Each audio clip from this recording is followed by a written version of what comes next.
माता शैलपुत्री की कथा। माता शैलपुत्री माँ दुर्गा के 9 रूपों में से प्रथम स्वरूप है।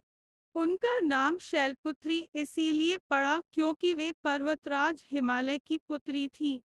उनका वाहन वृषभ बैल है और वे अपने दाएं हाथ में त्रिशूल एवं बाएं हाथ में कमल का फूल धारण करती है। पौराणिक कथा। पिछले जन्म में माता शैलपुत्री राजा दक्ष की पुत्री सती थी। उनका विवाह भगवान शिव से हुआ था। एक बार राजा दक्ष ने एक विशाल यज्ञ का आयोजन किया, जिसमें उन्होंने सभी देवताओं को आमंत्रित किया, लेकिन भगवान शिव को निमंत्रण नहीं भेजा। सती को जब यह ज्ञात हुआ तो वे बिना निमंत्रण के ही अपने पिता के घर पहुंची। वहां उन्होंने देखा कि राजा दक्ष भगवान शिव का अपमान कर रहे हैं। यह अपमान सती सहन नहीं कर सकी और उन्होंने क्रोध में आकर उसी यज्ञ की अग्नि में स्वयं को भस्म कर लिया।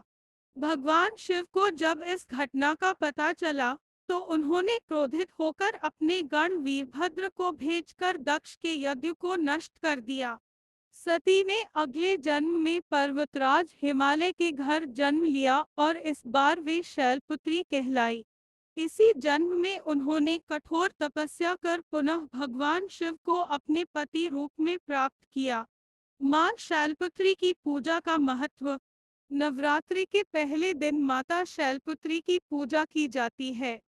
इन्हें वृषारूढ़ा बैल पर सवार कहा जाता है, जो स्थिरता और शक्ति का प्रतीक है। इनकी कृपा से साधक को मन, शरीर और आत्मा की शुद्धि प्राप्त होती है। माता की उपासना करने से जीवन में स्थायित्व, धैर्य और मानसिक शांति प्राप्त होती है। मंत्र। वंदे वांछितलाभाय चंद्रार्धकृत शेखराम वृषारूढ़ा शूलधरा शैलपुत्री यशस्विनी। इस प्रकार मां शैलपुत्री की कथा हमें नारी शक्ति, भक्ति और आत्मसम्मान का महत्व समझाती है।